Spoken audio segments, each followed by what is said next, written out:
Okay, at Sonoma Compost we take in about 300 tons of material per day. That comes into three different categories. People drop off their material themselves out here, which is a nice clean material, high in carbon, that we all use to make a mulch product out of. Then most of the material is a compostable material, and we make several types of compost out of that. And then lastly we have also wood discards that come in, that we make into mulches, and that also goes to biofuel plants for green electricity. I'm the soil scientist and co-owner for Sonoma Compost. What I do out here is I oversee the composting side, the process of composting and development of new products. People will put their material in the green can and it's picked up by the waste hauler. It is then dropped off out here and we go through the material because there are some contaminants in it, plastics and non-compostables. We pick those out. That material we grind. We do add water to it so that it has a moisture content that promotes the growth of microorganisms.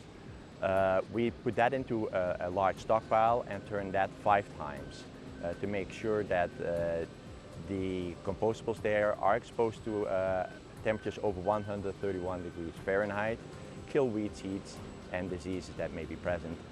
At the end of the composting process, the material is being screened to take out the coarser material that is still in there and also any foreign material that may still be present to get then the finished compost.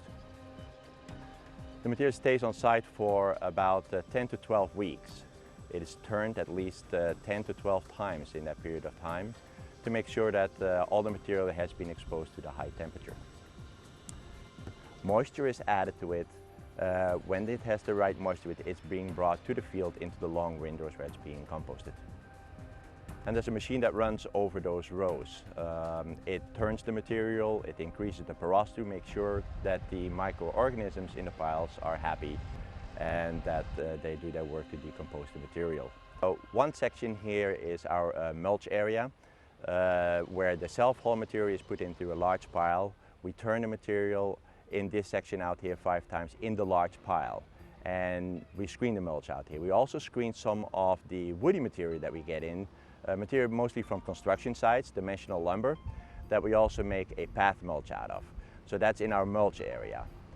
Then we have the compost pad itself, where we do the active composting of the material.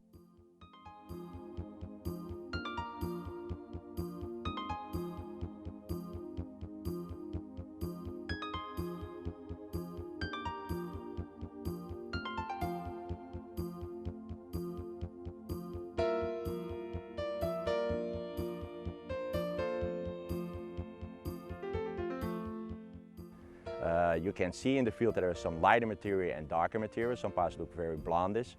They have actually some feathers added to it for increased nitrogen content, so that way we get a compost that is a lower nitrogen content for instance, a landscape where a lot of shrubs are being grown, and a high nitrogen content for those plants that require higher nitrogen content.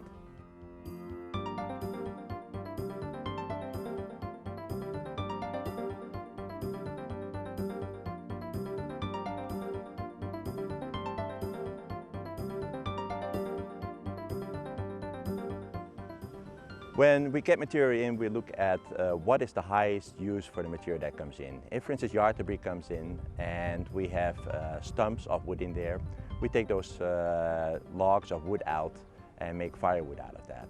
And we sell firewood to our customers. When wood waste comes in, we look at is there any reusable lumber that's in there. So we take out the plywood, the 2x4s, redwood fencing, and put that up for sale to our customers as well. A composting program is really important for the community. First of all, it takes material out of the landfill where it doesn't belong. It's really a resource, and it's a resource for the backyard gardener and for agriculture and for the landscape industry, in that it provides a soil amendment that has some nutrient value, it conserves water, it prevents soil erosion, and so we have a lot of properties where it enhances the soil that the gardener and the farmer benefits from. It also allows us to use less fertilizers, it conserves water, which means that we use less energy. So all around, composting is a good thing for our community.